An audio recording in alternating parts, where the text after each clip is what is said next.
El mundo Boca está en llamas y lo que parecía una simple transferencia de mercado se ha convertido en una trama de traiciones, millones ocultos y un vestuario que empieza a mirar de reojo a la dirigencia tras la salida de su máximo diamante en bruto. El spoiler de hoy es una bomba de fragmentación.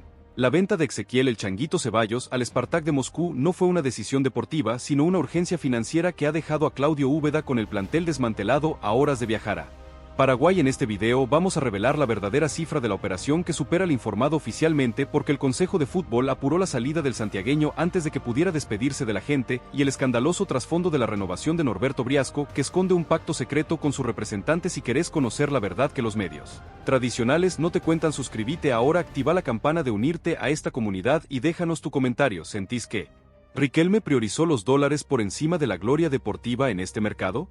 Quédate porque lo que vamos a desglosar a continuación va a sacudir las estructuras de la Bombonera. Capítulo 1.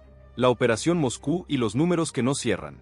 La versión oficial dice 12 millones de dólares, pero la investigación que manejamos apunta a que el Spartak de Moscú desembolsó un total de 17 millones, de los cuales 5 se diluyen en comisiones y gastos de intermediación que nadie quiere explicar. La necesidad de efectivo en las arcas del club era tan crítica que el Consejo de Fútbol aceptó vender al Changuito en un pago único, sacrificando el porcentaje de una futura venta que inicialmente era del 20%. Riquelme sabe que el hincha está furioso, pero la orden desde arriba fue clara. Caja o crisis. El santiagueño, que todavía no estaba al 100% físicamente, fue empujado a aceptar una oferta que en términos deportivos es un retroceso, pero en términos económicos le salva la vida a 3 generaciones de su familia. Esta es la cronología de una venta forzada que se cerró entre gallos y medianoche mientras el país dormía.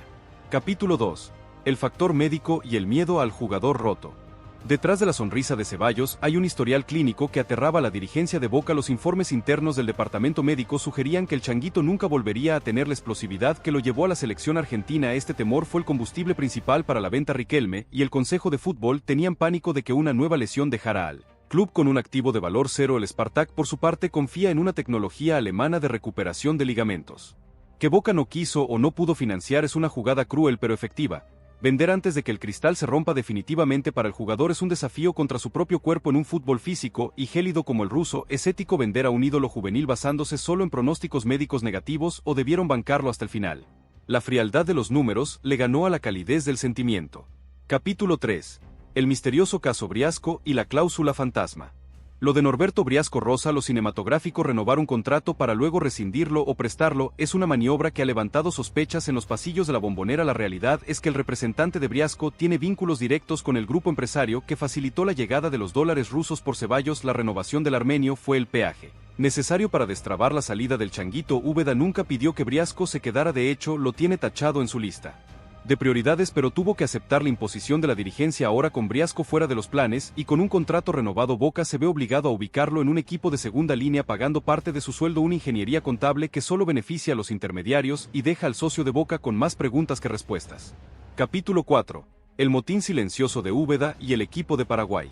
Claudio "El Sifón" Úbeda no es un hombre de polémicas, pero su cara en los últimos entrenamientos lo dice todo. Le sacaron a su mejor extremo y le impusieron un esquema de emergencia para enfrentar a Olimpia de Paraguay. El técnico se siente traicionado porque le habían prometido que Ceballos se quedaba hasta diciembre. El equipo que pondrá en cancha con Chiquito Romero Advíncula. Lema rojo y blanco en el fondo, es un 11 diseñado para aguantar, no para proponer. El ingreso de Brian Aguirre por la banda derecha es una apuesta a todo o nada para intentar suplir la jerarquía del santiagueño. El mediocampo con Medel, Belmonte y Zenón tendrá la difícil tarea de generar fútbol en un clima de tensión interna absoluta. Úbeda sabe que si pierde en Paraguay las críticas caerán sobre él y no sobre los que vendieron a la joya.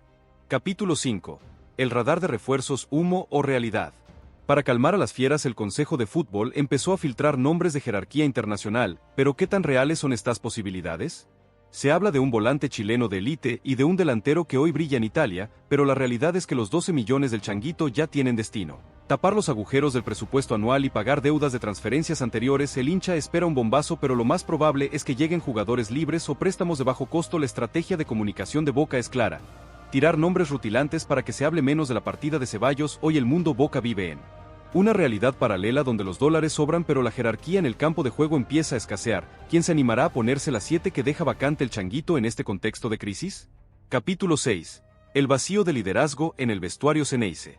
Con la partida de Ceballos, Boca no solo pierde goles y gambetas, pierde a uno de los referentes emocionales del grupo. El santiagueño era el nexo entre los referentes como Marcos Rojo y los más chicos de la reserva. Su salida ha dejado un clima de funeral en el predio de Ezeiza. Los jugadores sienten que nadie es intocable y que si la oferta es buena la dirigencia lo subirá al avión sin consultarles. Este clima de incertidumbre es el peor enemigo de Úbeda de cara al inicio del torneo. La falta de un líder positivo que maneje los tiempos del ataque se va a sentir, y mucho la responsabilidad ahora recae sobre Kevin Zenón, quien deberá transformarse en el conductor absoluto de un equipo que hoy parece un barco a la deriva en medio de una tormenta financiera. Capítulo 7. La sombra del Spartak y el destino ruso de los argentinos. El historial de argentinos en Rusia es agridulce y el Spartak de Moscú ha sido el cementerio de varios talentos sudamericanos que no pudieron adaptarse al sistema de vida. Ceballos se encontrará con una ciudad blindada por el contexto político internacional y un fútbol que ha quedado aislado de las grandes competencias de la UEFA. Esto significa que el changuito se aleja definitivamente de la selección argentina de Scaloni. Es un exilio dorado donde ganará millones pero perderá visibilidad mundial. El entorno del jugador intentó frenar la operación a último momento buscando un destino en España o Italia, pero Boca no quiso esperar a Ceballos. Le espera la soledad del frío ruso, mientras en la Argentina seguiremos viendo sus videos de jugadas por YouTube preguntándonos qué habría pasado si se quedaba un poco más. Capítulo 8. La reacción del hincha y la grieta política. Las redes sociales son un termómetro que arde. El hashtag #Ceballos no se vende fue tendencia durante horas, pero la dirigencia ignoró el pedido popular. La grieta entre los riquelmistas, que defiende la gestión económica, y los hinchas genuinos, que quieren ver a los pibes en cancha, es más profunda que nunca. Esta venta será utilizada como bandera por la oposición en las próximas elecciones, acusando a la actual gestión de vaciar el club de talento para hacer caja. La Bombonera hablará en el próximo partido de local y el clima promete ser hostil si el equipo no da respuestas rápidas. El crédito de los ídolos en el palco se empieza a desgastar cuando los ídolos en la cancha son despachados en un flete hacia Moscú. Capítulo 9. La táctica de emergencia contra el decano paraguayo. En el Defensores del Chaco, Boca se juega más que un amistoso. Úbeda ha ordenado un sistema de jaula para proteger a la defensa y salir rápido con Merentiel y Milton Jiménez. La idea es que Olimpia no pueda manejar los tiempos y que Boca aproveche la pelota parada. La ausencia de Ceballos obliga a Kevin Zenón a cerrarse más y jugar de enlace, dejando los carriles para que pasen los laterales. Es un sistema mucho más conservador y menos vistoso, pero es lo único que el técnico siente que puede darle garantías en este momento de inestabilidad. El debut de Medel como caudillo del mediocampo será la clave para sostener la estructura anímica de un equipo que viaja golpeado por las noticias de las últimas horas. Capítulo 10. El veredicto final, negocio o traición. Llegamos al final de esta crónica urgente y la conclusión es amarga. Boca ha canjeado su mayor esperanza futbolística por un puñado de dólares que no garantizan el éxito futuro. Ezequiel Ceballos se va por la puerta de atrás sin la despedida que merecía y el club entra en una zona de turbulencias donde el dinero manda y la identidad se diluye. Gracias por estar ahí, por compartir este video y por ser parte de este análisis sin filtros. No olviden suscribirse y activar la campana porque vamos a seguir de cerca cada movimiento de este mercado de pases que promete más escándalos que alegrías. ¿Creen que Boca podrá ser campeón sin el changuito o este es el principio del fin para el ciclo Úbeda? La verdad está ahí afuera y nosotros te la seguimos contando. Hasta la próxima, Ceneices de alma. El mundo Boca está en llamas y lo que parecía una simple transferencia de mercado se ha convertido en una trama de traiciones, millones ocultos y un vestuario que empieza a mirar de reojo a la dirigencia tras la salida de su máximo diamante en bruto. El spoiler de hoy es una bomba de fragmentación.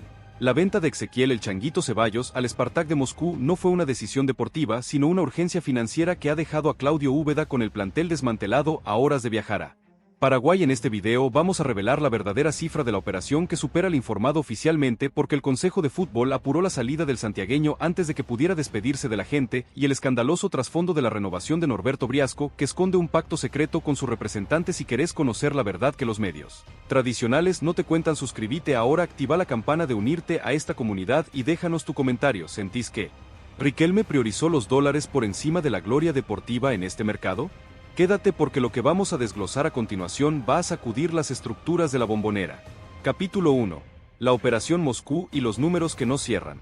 La versión oficial dice 12 millones de dólares, pero la investigación que manejamos apunta a que el Spartak de Moscú desembolsó un total de 17 millones, de los cuales 5 se diluyen en comisiones y gastos de intermediación que nadie quiere explicar. La necesidad de efectivo en las arcas del club era tan crítica que el Consejo de Fútbol aceptó vender al Changuito en un pago único, sacrificando el porcentaje de una futura venta que inicialmente era del 20%. Riquelme sabe que el hincha está furioso, pero la orden desde arriba fue clara. Caja o crisis. El santiagueño, que todavía no estaba al 100% físicamente, fue empujado a aceptar una oferta que en términos deportivos es un retroceso, pero en términos económicos le salva la vida a 3 generaciones de su familia. Esta es la cronología de una venta forzada que se cerró entre gallos y medianoche mientras el país dormía. Capítulo 2. El factor médico y el miedo al jugador roto.